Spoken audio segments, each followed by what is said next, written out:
নমস্কাৰ। আমাৰ এই বামুণপাৰাৰ পৰা বেবেজীয়াপাৰালৈকে আমাৰ মাননীয় মন্ত্ৰী ৰঞ্জিত দাসদেৱে আজিৰ পৰা প্ৰায় 7 মাহমান আগতে উদ্বোধন কৰিছিলে আৰু ঠিক উদ্বোধন কৰাৰ কিছুদিন দ্ৰুতগতিত কাম চলিল বাৰু। তাৰপিছততো যোৱা সাহিত্য সভাৰ আগে আগে মানুহৰ যিটো অৱস্থাহে এই ৰাস্তাটোত হৈছে মানে আৰু সকলোৱে জানে, সকলোৱে জ্ঞাত। আৰু যদি আমাৰ দলীয়ভাৱেও কোনোবাই মিনিষ্টাৰক কথাখিনি কৈছে, তেওঁৰো বোধহয় অৱগত হৈছে আৰু বিভিন্ন বাতৰি কাকত বা আমাৰ পৰ্টেল চেনেল যোগেও বিভিন্ন প্ৰচাৰ হৈছিলে।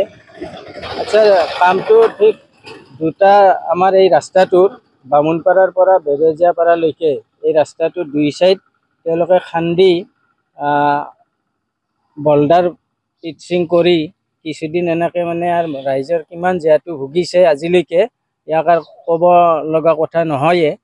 তাৰপিছত ধৰক আজিৰ পৰা 3 দিনমান আগতে তেওঁলোকে ইয়াত বল্ডাৰ পিটচিং কৰি বালা মাটি মানে যিটো কয়লাত বুলি কয় এইটো 2 চাইডে দি এটা চাইড মানে ৰাস্তাটোৰ পূব চাইডটো মানে তেওঁলোকে বামুণপাৰাৰ পৰা মাজৰঘাটলৈকে অলৰেডি এনেকুৱাকৈ কৰি আহিছে। আচ্ছা, কথা হ'ল কি, আমি এই অঞ্চলৰ ৰাইজৰ পৰা বা মই এজন সচেতন নাগৰিক হিচাপে ৰাস্তাটোৰ যিখিনি কাম তেওঁলোকে কৰি আছে বৰ্তমানলৈকে, এইখিনি কিন্তু মোৰ মনোভূত হোৱা নাই। কাৰণ কিয়, আগৰ যিখিনি ইয়াত ব্লেক টেপিং আছে এইখিনি আচল আমাৰ ৰাস্তাটোৰ মেইন কজ আছিল ডাঙৰ ডাঙৰ গাঁত হৈছে এইখিনিত, এই বামুণপাৰাৰ পৰা বেবেজীয়াপাৰালৈকে। কিন্তু আমি দেখিছোঁ এতিয়া বামুণপাৰাৰ পৰা মাজৰঘাটলৈকে তেওঁলোকে গাঁতবিলাকত মানে এনে শিল জাপি দিছে, তাতে ৰলাৰ মাৰি দিছে। এনেকুৱা হ'লে এই ৰাস্তাটোতো টিকিবাৰ নাই। এজাক ডাঙৰ বৰষুণ আহিলে এই গাঁতবিলাক আকৌ সেই আগৰ দৰে গাঁত হৈ যাব যদি এই ছিষ্টেমত তেওঁলোকে ৰাস্তাটো বনাই যায়।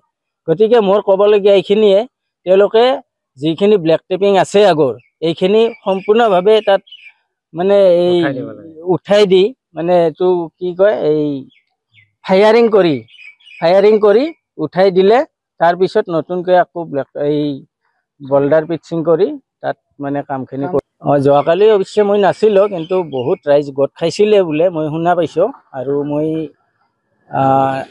নিউজতো পাইছোঁ যোৱাকালি। এতিয়া তেওঁলোকে কামটো বন্ধ কৰি দিছে। মই ভাবোঁ কামটো বন্ধ কৰি দিয়াত একো হেৰি নাই। এতিয়া আমাৰ আজি আপোনালোকৰ এই চেনেলৰ জৰিয়তে বিভাগীয় কৰ্তৃপক্ষৰ কথাখিনি জানক, আমাৰ মন্ত্ৰী মহোদয়েও জানক, তেখেতেও হস্তক্ষেপ কৰক। কাৰণ এইটো ৰাস্তা আমি বহুদিন আমি জীয়াতু ভুগি আহিছোঁ আৰু যাতে জীয়াতু ভুগিব লগা নহয়। ঠিকাটো মই জনাত কিবা শৈলেন কলিতা বোলে ঠিকাদাৰ। মই হয় না নহয় এইটো মই খাটাং নহয়, তথাপিও মই শুনা পাইছোঁ এইটো শৈলেন কলিতাই ঠিকাটো পোৱা বুলি শুনিছোঁ। নিশ্চয় বিভাগীয় কৰ্তৃপক্ষক আমি জনাম, তেওঁলোকে ইষ্টিমেট আনক, আমি ইষ্টিমেট চাম, ইষ্টিমেট মতে যিখিনি কাম মানে হ'ব লাগে এইখিনি ৰাজহুৱা কৰিলে।